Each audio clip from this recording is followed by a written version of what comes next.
Can anything possibly be so sweet as to hear whistles? That's marvelous. Do it again.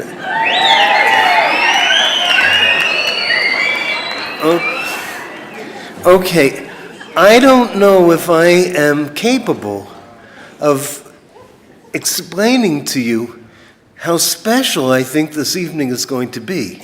I think that you're so lucky to be here, and more than that, I'm so lucky to be here. This convocation of luck is, going to cause, I say we're going to blow the roof off the joint. Because in addition to Wallace Shawn, the author of a series of plays that I think are among the most important in American theater today, you're going to be hearing the second act in its entirety of The Designated Mourner, and I think it's one of the most profound and upsetting experiences I know in theater. But the special guest, very last minute, he's been joined by Deborah Eisenberg, the author of wonderful collection of all her work is all in one book. And, she's recently one of the winners of the Genius Award, the MacArthur Genius Award. And she and Wallace, I can't get used to Wallace, but Wally, Deborah and Wally instead of Debbie and Wallace. No, Deborah and Wallace, not Wally and Debbie. They have performed together many times, and I have heard Deborah read from the beloved work of Robert Walser, and she was so startling. I'd never heard anyone make a prose masterpiece also so funny. She's magnificent. Wallace Shawn, many of you know, this is the only time I hope this will come up. Many of you know him as a dinosaur named Rex. Some of you know him as a stepfather named Cyrus. Yay! I know. But tonight, I'm going to ask you to know him in a whole other way, the way he deserves to be known, as one of the great originals of American theater, who sees the theater as a meeting place where certain impossible to discuss things are placed on the table for discussion. Among them, how bad we've become, and how we like to ignore it, and how we'd rather not know, not face what is happening around us. It's so difficult to tell the truth anywhere, let alone in theater, because theater is constructed, we all think, out of artifice. So when a dramatist attempts to tell the truth, there's the immediate feeling, it's just part of the play. He doesn't really mean that we're bad people. But he's asking us to consider this proposition, that something has turned wrong, and that the theater might be the finger pointing to the moment of clarity, the moment of revelation, the moment of change. To actually ask a work of art that it change people is something that Tolstoy wanted to do. I would say it's something that Socrates wanted to do. It's one of the most important things that art can attempt, even when it does not succeed. It's not supposed to succeed. It's supposed to try. And tonight we'll try. Thank you very much.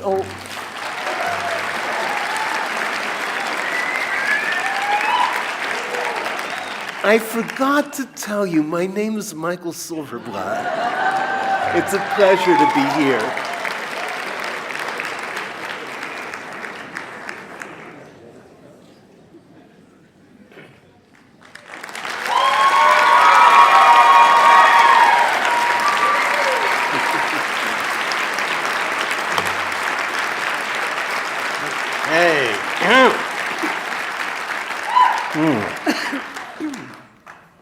Okay, well, this is a play called The Designated Mourner.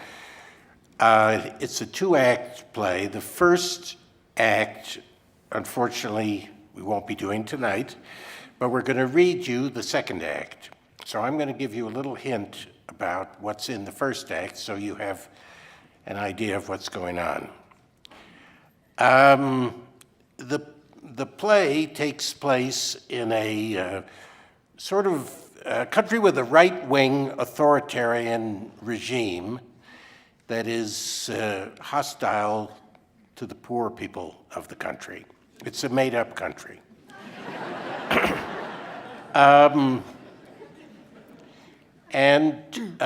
are three characters in the play, and a lot of the time they don't talk to each other, they talk to the audience and tell the story. In almost all of the play. And the first character is called Howard. He only appears in the first act, so you won't see Howard. He is a poet and a writer, and his daughter is Judy, and Deborah is going to read that. And Judy's husband is Jack, and I'm going to read that. And the play begins with Jack telling the audience that he is the designated mourner, and he says that a very special little world has died, and he is the designated mourner for that world. Anyway, Howard is the leader of a group of intellectuals who enjoy art and poetry, but who also care about the poor people of the country.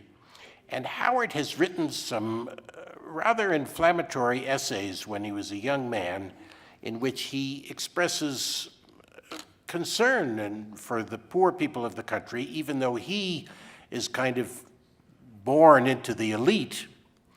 And he expresses respect for the rebels who are every once in a while trying to overthrow this government, very unsuccessfully.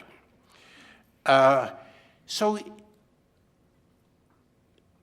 the government doesn't like Howard, and the government doesn't like Judy, who is sort of the second leader of the group, and it's quite dangerous to hang out and be a friend of Howard.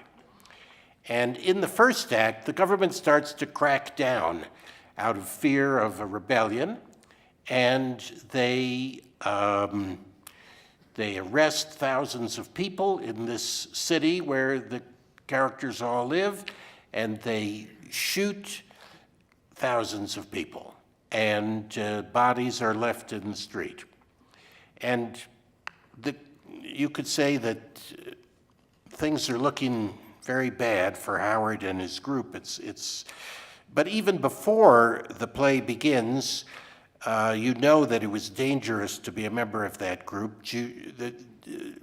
Judy tells a story about a woman who was part of the group when she was a little girl. And Judy used to love this woman, Joan. And Joan was a great deal of fun, but then she got scared and ran away and moved to a little suburb. And Howard is quite a serious man, and Jack, the guy that I will be reading, is more fun and more amusing, and that's partly why Judy likes him. And Jack and Judy live in Howard's house, and Jack becomes increasingly resentful of Howard because he feels Howard doesn't really respect him. Howard is undeniably what you would call a highbrow, and Jack worries that Howard thinks he's a lowbrow. And he's very resentful of the fact that Howard reads difficult books very easily. He talks, for instance, about the fact that Howard can so cheerfully and easily read the poems of the English poet John Donne. And yet Jack finds it very difficult to read John Donne. And Howard seeks a kind of perfection and is quite a sensitive person. And so, for example, when his favorite grove of trees in the park is cut down, Howard is very upset. And Jack thinks that's basically absurd. Anyway, as the government begins to crack down more and more, Jack says to Judy, can't we move out of the house and get out of here and go somewhere and have a nice life together? And Judy says, not really, because she is loyal to her father and believes in the same things that her father believes in. So she won't leave, even when a group of government thugs come to the house and beat up Howard as a warning. And Jack leaves on his own. He just takes off and he moves to a small hotel, and that's where the second act begins with Judy she's still living at home with Howard, and Jack has moved out to a little hotel. And now we're going to read you the rest of the play. Then one day, there was a funny postcard with a picture of an outdoor restaurant. No salutation, no signature. In a very pretty garden, I ate lunch without you today at a wobbly table with a thin rose crawling bent and unbalanced out of a tiny vase. I ate an egg and didn't think about you. I stayed in a little hotel for a while, an adorable hotel, whitewashed walls, fruit, a few plants, and that was about it.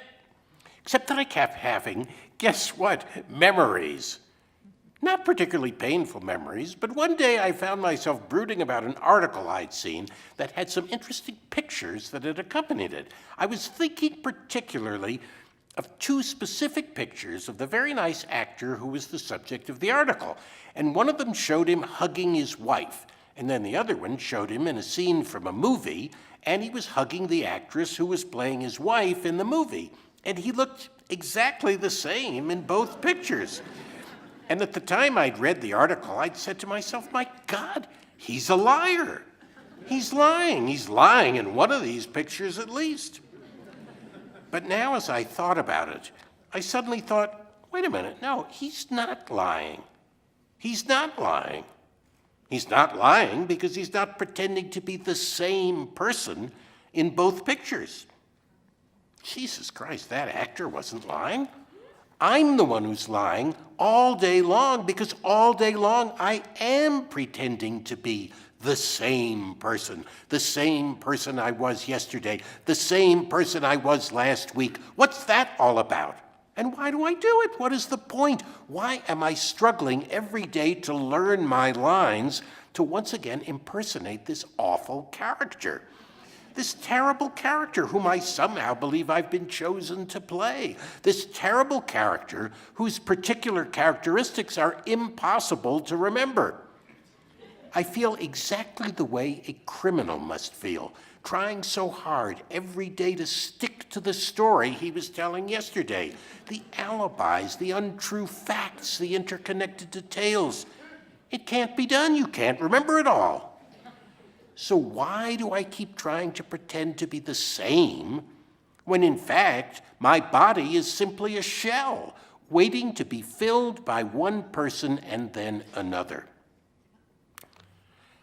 After I'd stayed in the hotel for several weeks, I developed the habit of wandering in the park, and one day in the middle of the park I was standing at a lemonade stand drinking lemonade, and I happened to meet a very sweet girl.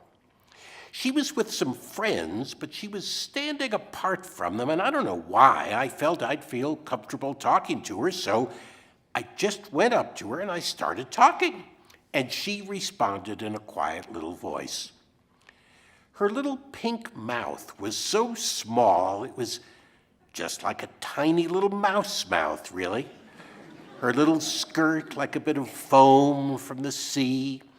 her shoes like miniature containers for sewing equipment.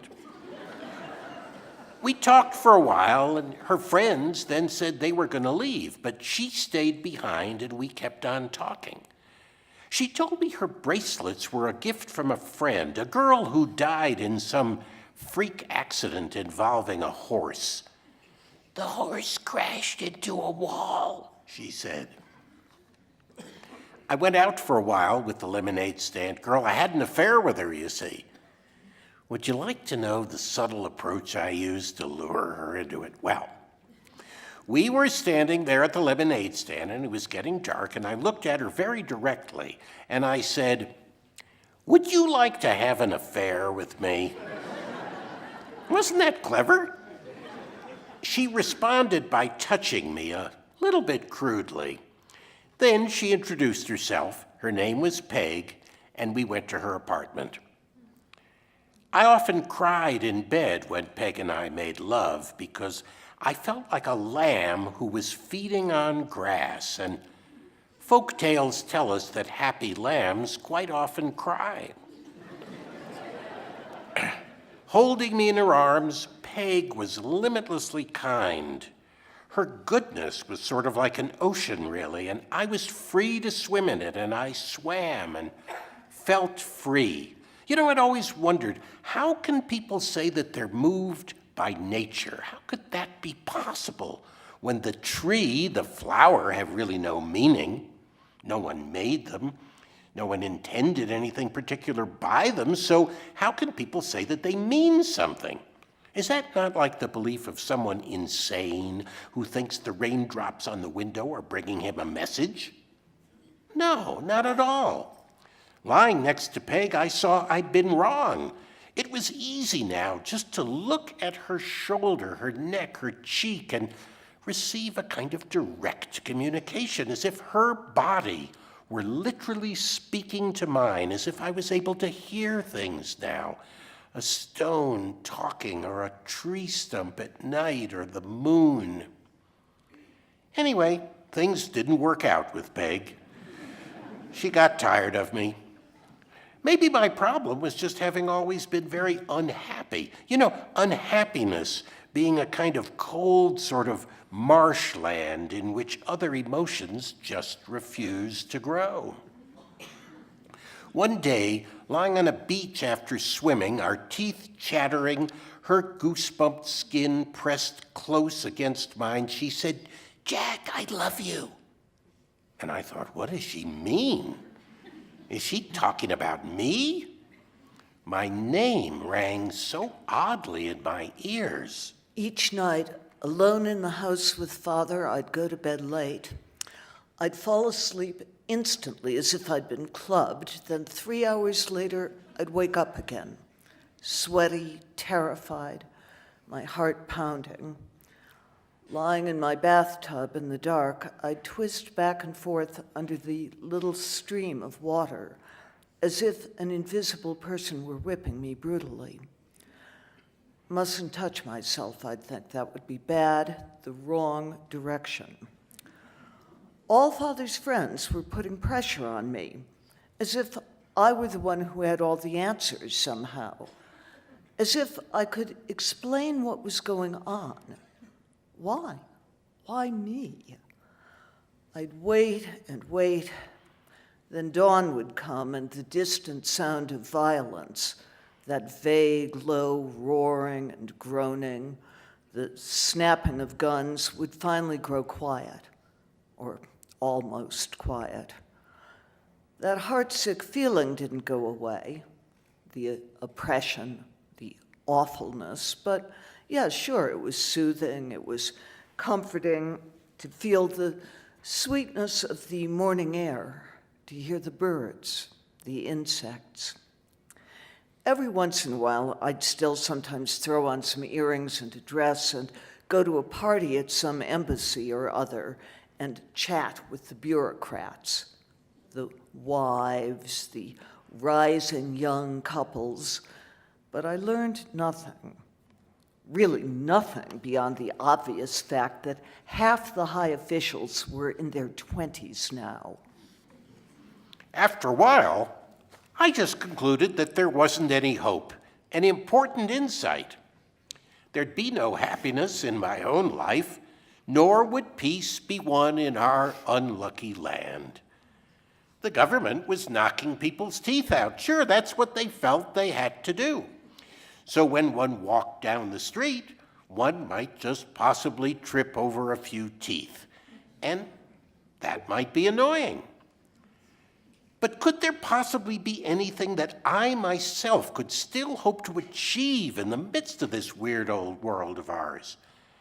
Well, perhaps there could be something. Perhaps I could somehow learn to pass more easily from one moment to the next, the way the monkey, our ancestor, shifts so easily along from branch to branch as he follows the high road through the forest at night.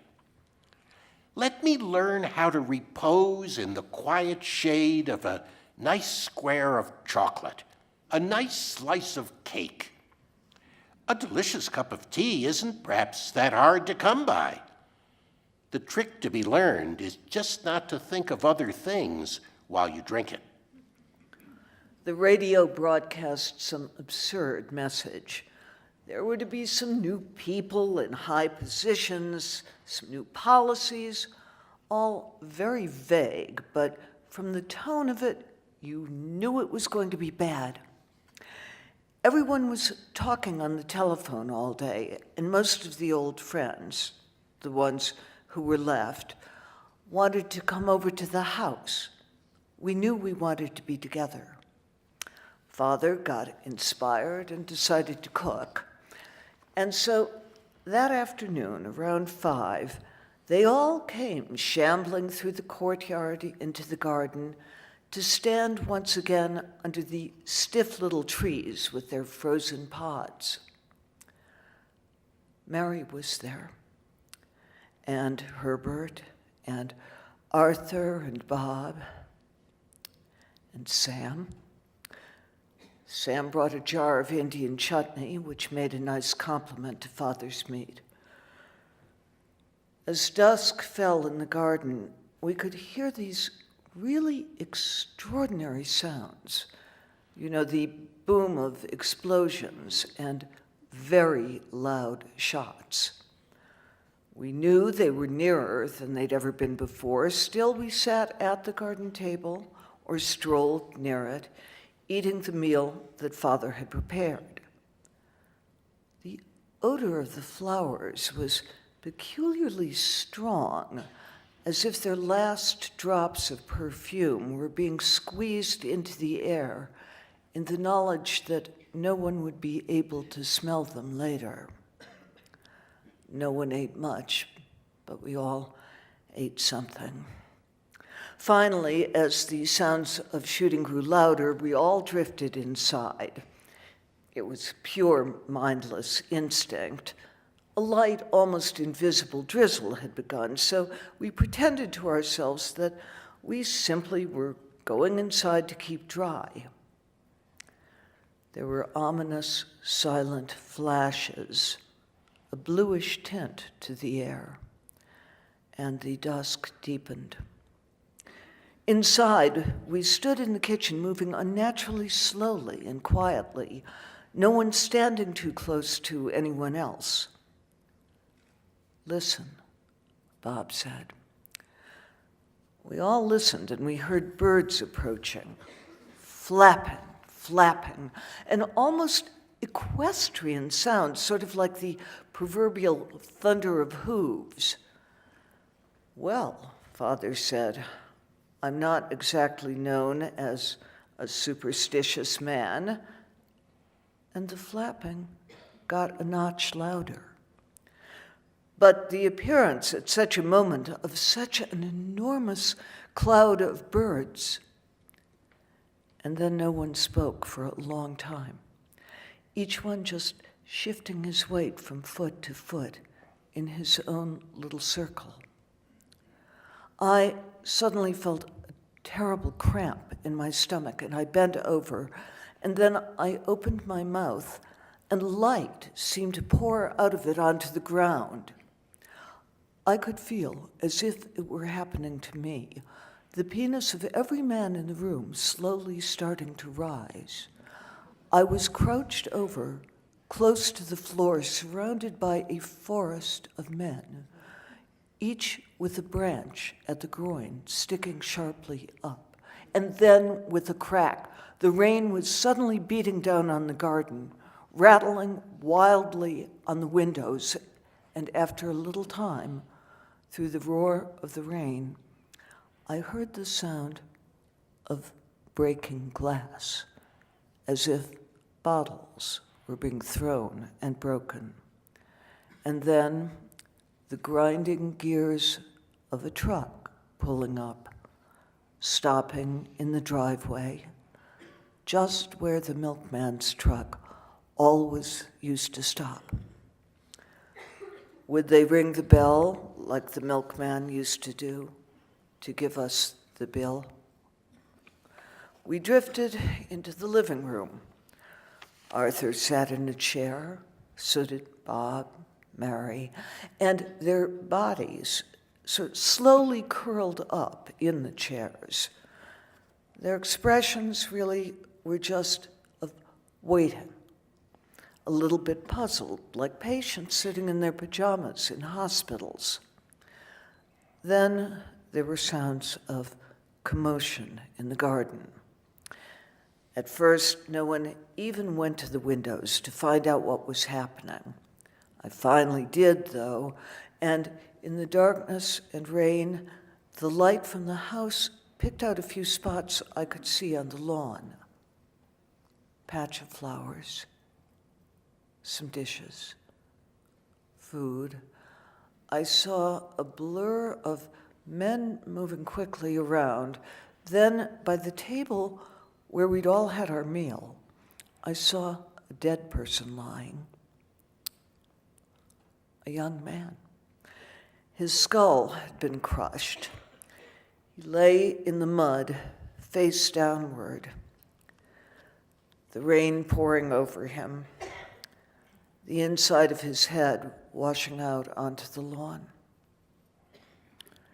As a child, I'd always read about biting down on cyanide capsules, and I'd imagined the faint taste of the gelatin of the capsules, or the frightening, painful bits of glass if the capsules were of glass, and I actually wondered, as all this happened, if such things as cyanide capsules existed anymore.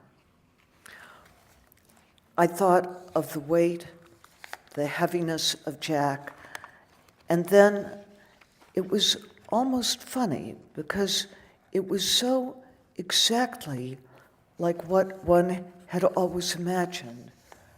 They knocked on the door. Sorry.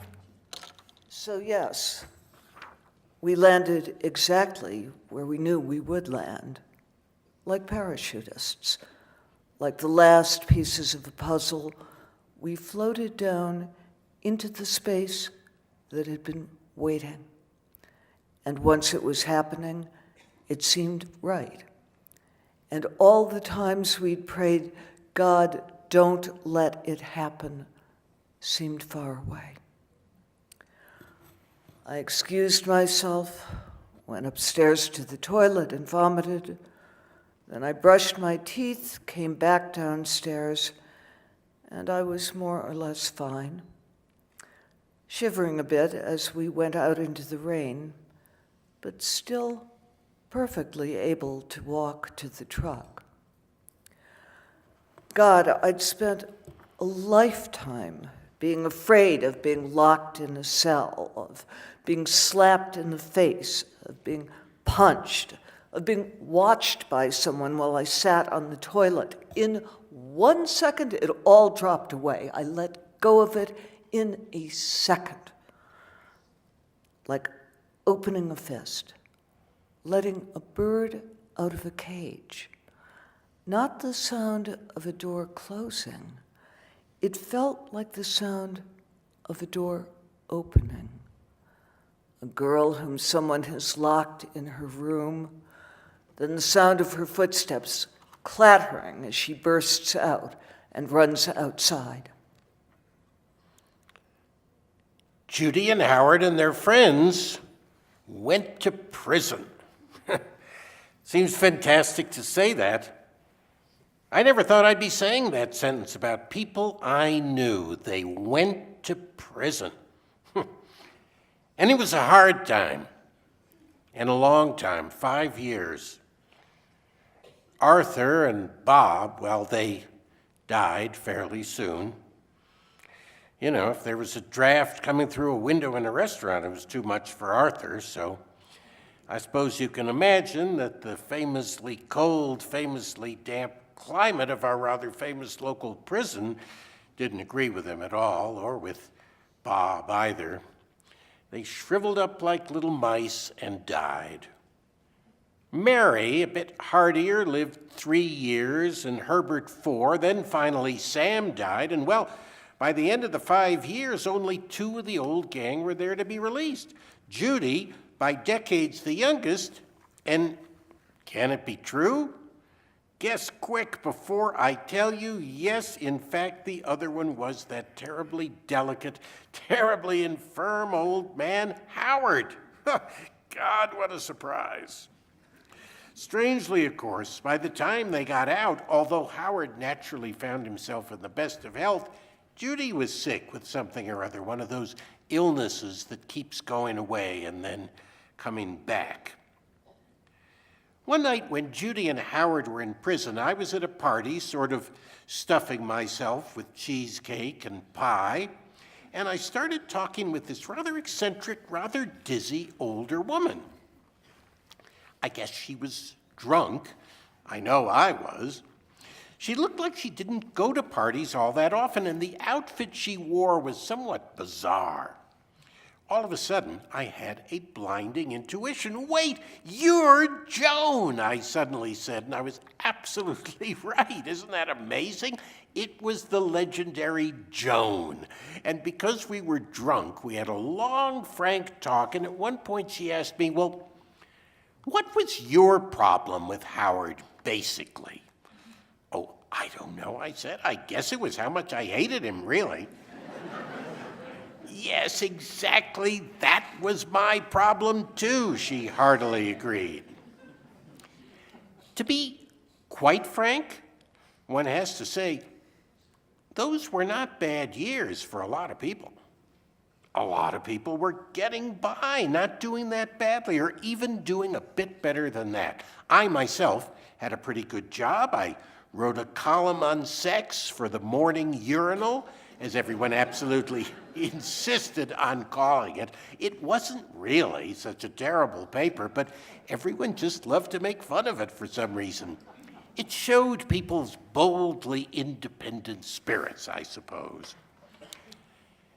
After all he'd gone through, poor Howard didn't get to celebrate much after he got out of prison. Actually, it might seem to be, a little absurd to lock somebody up for 5 years and then have someone come to his house and shoot him, all basically because of a couple of essays he'd written several decades before. But you have to understand that no one person plans these things.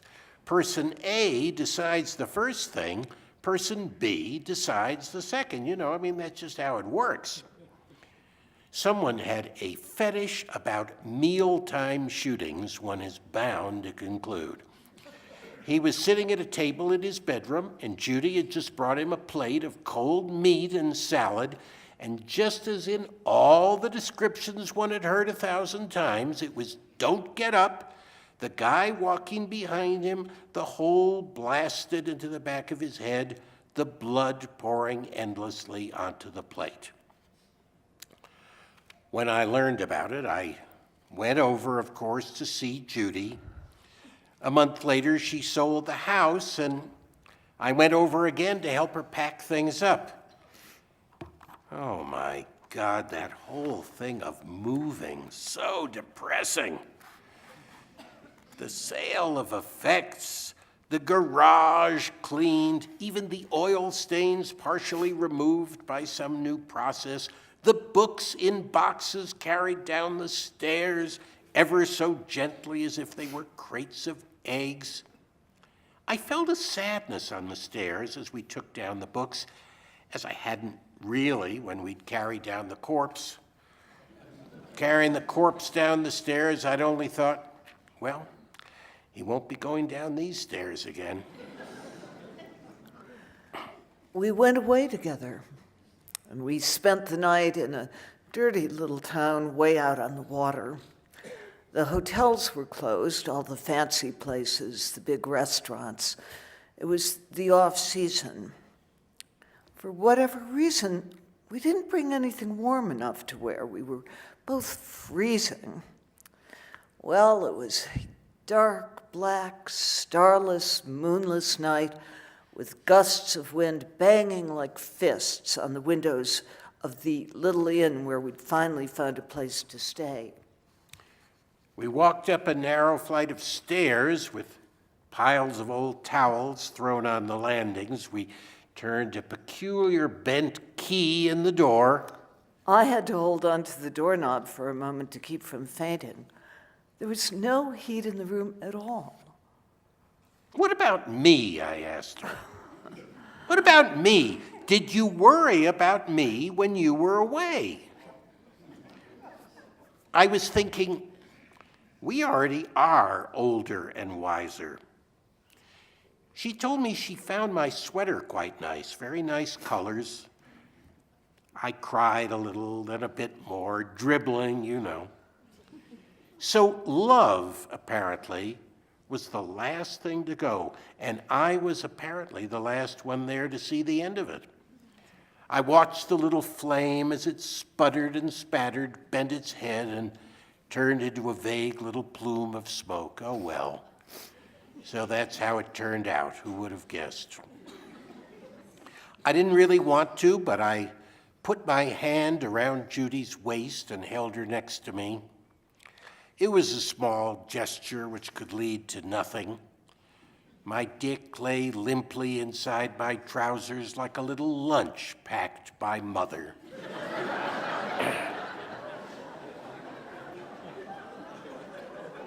I decided to untie the rope that served me for a belt, and it turned out there was a fireplace there in the room. We made a fire and sat barefoot in front of it. Outside, the wind swept the boardwalk of sand. It swept the porch. And inside our little room, I tried to hold him and to console him. It was like holding on to a nervous little piglet. He kept slipping away. Meanwhile, some awful trick of the night or the mind made me remember him as he'd once been. His confidence, the warmth, the directness of his touch. A burden was lightened now that love was gone. It had always been a difficult word for me. His skin felt like cold clay. I wanted to bathe him, play with him, bring him back to life. But that couldn't happen. Almost all of him was dead. In my dream, blue smoke was blowing through the room. The barn door creaked. The cows mooed. I lifted off the ground, feeling very dizzy, dropping ashes faster and faster. The next morning, my head was hot, the old symptoms again. As soon as we got back to the house, I put the last of my cartons into a taxi, and then I was on my way to the apartment I'd found in that very quiet suburb out where Joan lived. The first thing I did there was to buy some white shirts in the local market and a pair of sandals, and almost every morning, long before dawn, while it was still pitch dark, I'd get up, dress, and walk through the little town's empty streets, then down the highway down to the beach. Darkness, the sea, the lighthouse, the gulls, the sand thick and wet like black ice cream. Did I judge you? Sure. I did, of course, but never mind, you'll be forgiven by cooler heads. Probably after death, unfortunately, but that's better than never. The effort people make simply amazes me.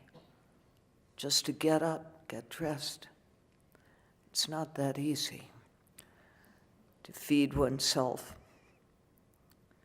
to wash the dishes. I can't believe people do it year after year.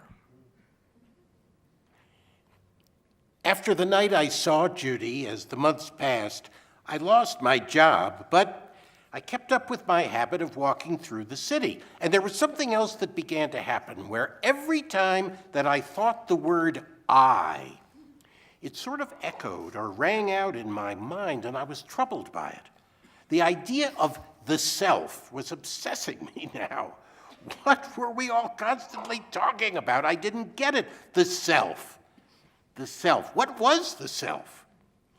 Well, one afternoon, one cloudy, drizzly late afternoon, I was sitting in my apartment writing in my diary, and unfortunately, I'd managed to spill my tea, and my hands were wet, and so was my diary, and my clean laundry, and a bunch of forks, and the clothes I was wearing.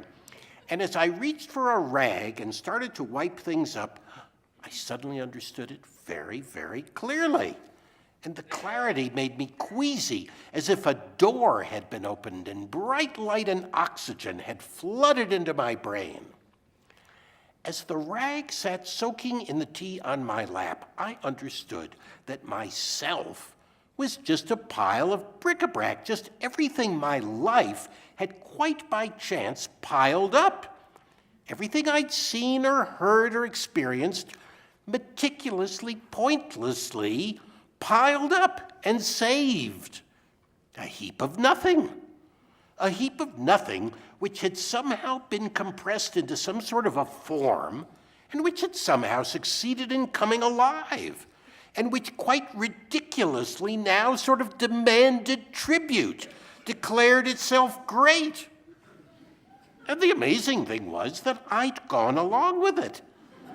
We all had. We all had bowed down. We all had worshipped, each one kneeling before his own separate self, each one of us single-mindedly obsessed by his own self's fate, asking desperately, what will happen to this self which is mine?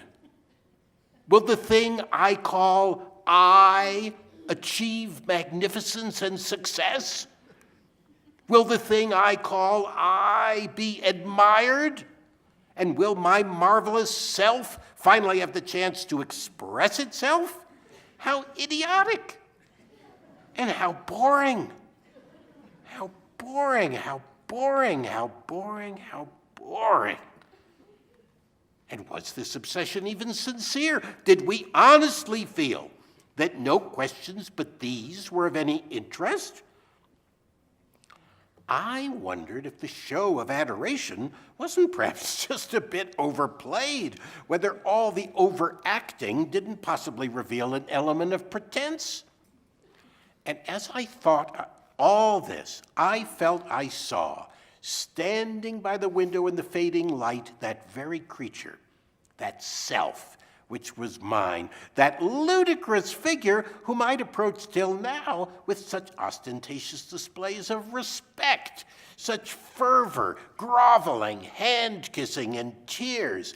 And I went up to the figure, the unpleasant little self, and sort of pulled it by the arm and spun it around toward me. And then I threw it on its back and kicked it smartly in the face, and then I sat on top of it, grabbed its neck, and choked it and strangled it and bashed its skull against the floor until it stopped squealing, stopped howling, gasped, and was gone. And what a fucking relief it was! All that endless posturing, the seriousness, the weightiness that I was so sick to death of. I'd never have to do any of it ever again. I would walk the streets like a cheerful ghost, and no one would know my secret. It would really be funny. And of course, I saw immediately all the implications. I could be anything now, whatever I wanted. If I was a ghost, I could walk through walls. It would be so much easier than knocking on doors and begging someone to let me in. And I thought of something simple to say to people, which they would all understand. I would simply say, I guess I've always really been a lowbrow at heart. I guess I've always really been a lowbrow at heart. So I made a new life, and I was so happy because it was so easy. I walked down the street with a different step, a sloppier one. I ate in different places, developed different tastes. I decided years before what foods I would always say that I didn't like, but I liked them now. I found a new apartment, and some people might have said it wasn't really very nice. It was smelly, I suppose, but I enjoyed it. There was a window looking out on a courtyard filled with dirt, and children played there, kind of slummy kinds of games. And you know how I'd always treated books with such respect. I would never even write in a book or fold down a page or toss a book casually onto a table. But one morning in my new apartment, I did something funny. At least I thought it was funny. I put a book of poetry in the bathtub and I urinated on it. An interesting experiment. Then I left it in the tub. And then later, when I needed to shit, I hadn't planned this. It just came to me as an idea. Instead of shitting into the toilet, I shat on the book, just to see, if it could be done. And apparently, it was possible, despite what anyone might have told me. So, like a scientist, I noted in my diary that night, yes, the experiment has been a complete success. My diary, by the way, had a pretty good title. I called it Experiments in Privacy. And I'd never been able to stand dogs at all. All the dogs around Howard's house had driven me to the point of paralyzing rage. But it just so happened that I met a boy who was playing in my courtyard, and he gave me his dog because he was leaving the city. And so the dog moved in with me, and it worked out quite well. We really enjoyed each other, as a matter of fact. But then the dog ran around the wrong corner and got shot, and the sweet little love story came to an end. Well, I guess it came to an end, as so many seem to, in a pool of blood. And things got much, much quieter after that. Well, things were shrinking. Things were shrinking for me. Everything was shrinking. Sometimes even trying to read the newspaper, was sort of like spooning food into the mouth of someone who you happen to notice has suddenly died. So, actually, the thing that became most real, most visible for me was this little collection of actually sex magazines that I'd found one day in a rather nice plastic bag just lying on the street near a puddle.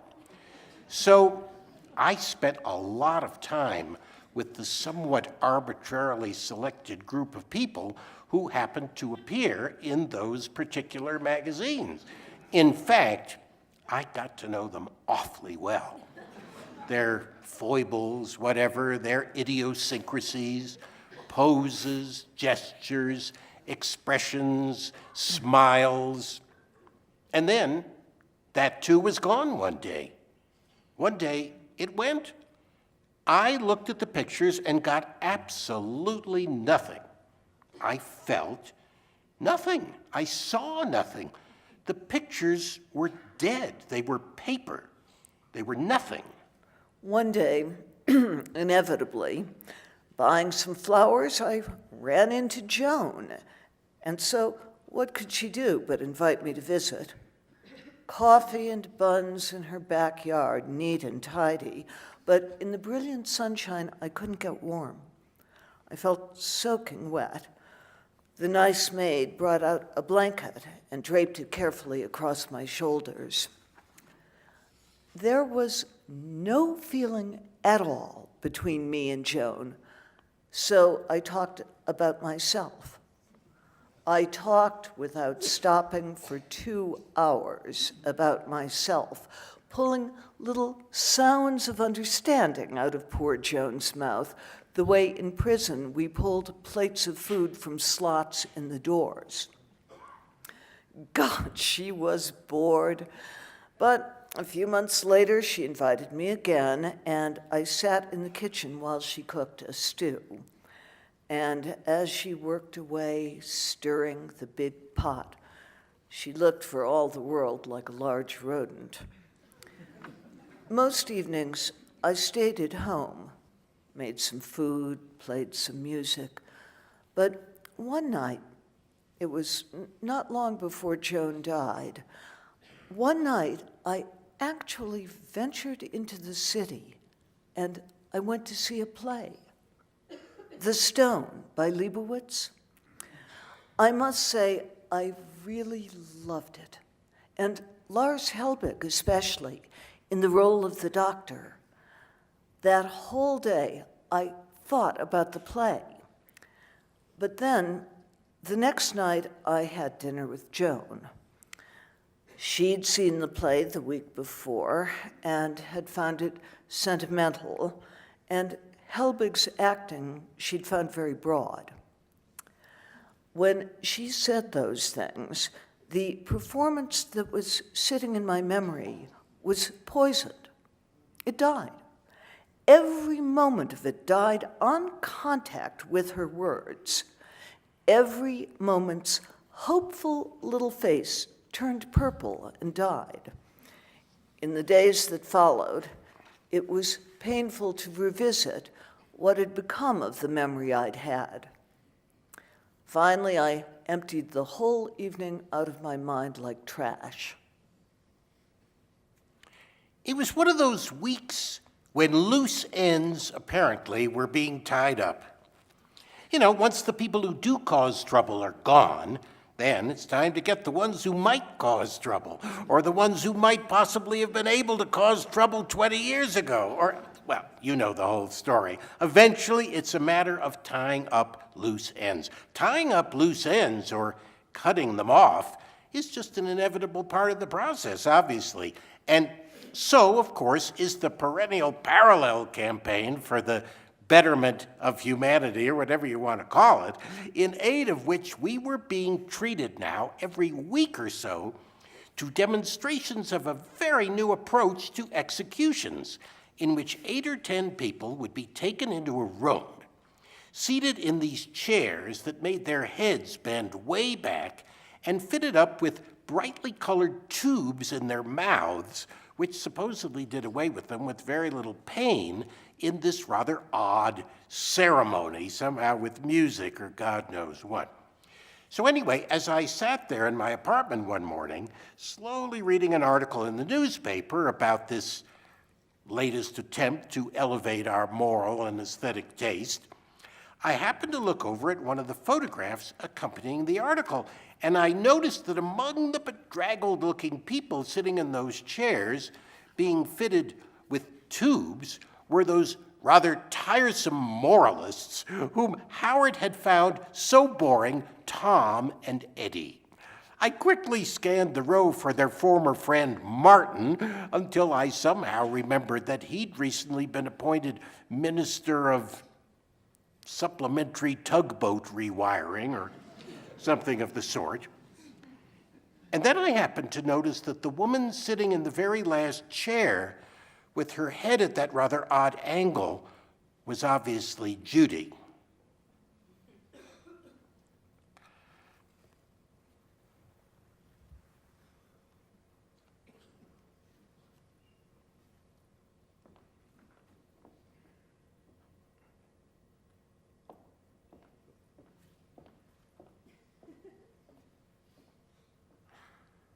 Well, I was lost. Where was I? Blinded, you know, like a caught fish jumping about on the floor of a boat. And the funny thing was that I was sitting there sweating and sort of panting and, well, more or less exactly as people say when they speak about such moments, I didn't know what to do. I mean, literally, what to do. Stand up, remain seated, stay in, go out. I glanced at my naked friends in the plastic bag because there they were on the table right next to me. I looked at them all in the midst of their playing, and their hopeful smiles made me wonder if a more compassionate world might not perhaps come about one day. I went out. It was a black afternoon, and I wandered through the streets, oppressed somehow by a terrible sadness. I had an awful feeling of something left undone. Everywhere I went, the leaves had turned. Traitors? I mean, had they no shame? Oh, well, that had been going on, for quite some time. One noticed the usual golds and oranges and browns amidst the green. I went into the park, sat on a bench. I seemed to have developed some variety of what I believe is sometimes called hysterical coughing. And then it suddenly hit me that everyone on earth who could read John Donne was now dead. They were all dead. And as I turned this odd fragment of information around in my brain, I realized that I was the only one left who would even be aware of the passing of this peculiar group, this group which was so special, at least in their own eyes. And my mind went back to a book I'd read when I was very young about a boy who belonged to an ancient tribe in a distant land. And in the course of describing all the customs of the tribe, the book explained that within the tribe there were many different subgroups or clans, and that whenever the last surviving member of one of these clans would die, well, there naturally would be no one from their family around to mourn them.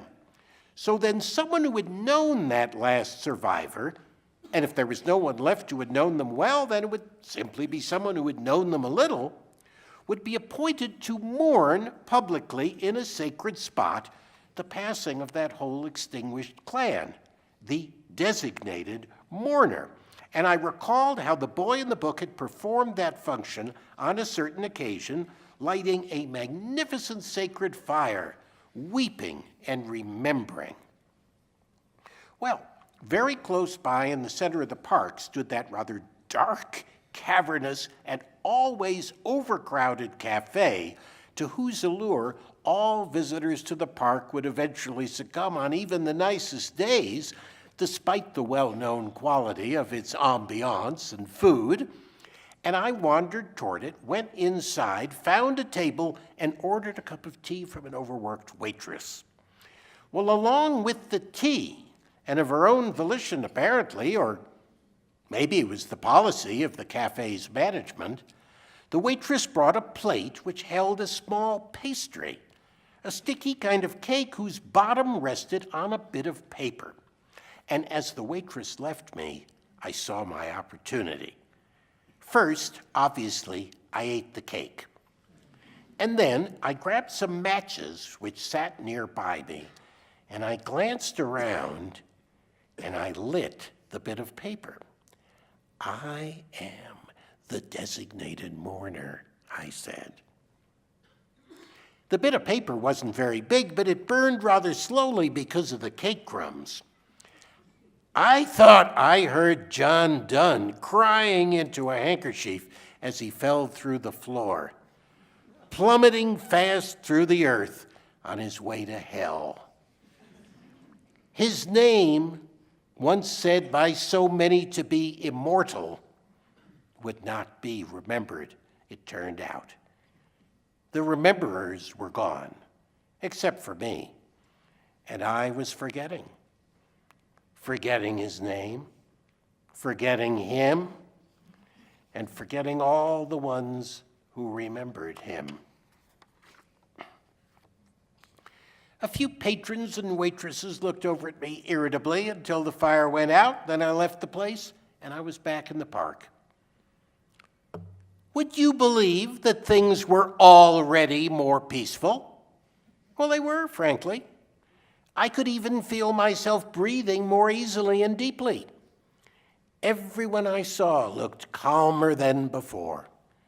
We all were simply doing much better in every way without the presence on the earth of our nerve-jangling friends, the dear departed Mourners, if that's the right word.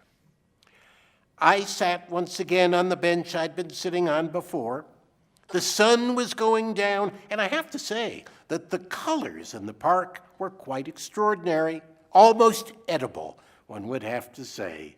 The air was a kind of rose color, and the light which ran through it was a twinkling yellow. What were we waiting for? The appearance of the Messiah? Was all this nothing? I was quite fed up with the search for perfection and rather amazed by all that I had. The lemonade stand with its lemonade, the cafe with its irritable customers and staff, the carousel, the squirrels, the birds, the trees. I'm sorry, Howard, your favorite grove was cut down. But so much remains. This light, so beautiful and warm, was not cut down. The flowers at my feet with their petals that kiss my ankles like little lips were not cut down. The trembling air and the trembling sky were not cut down. My sympathy about the loss of your favorite grove is fading out at the end of the day. It said in the newspaper that there will be fireworks tonight above the carousel, and right nearby a parade of young dogs, including some of the newest breeds, some for sale. I sat on the bench for a very long time, lost, sunk deep in the experience of unbelievable physical pleasure. Maybe the greatest pleasure we can know on this earth, the sweet, ever-changing caress of an early evening breeze.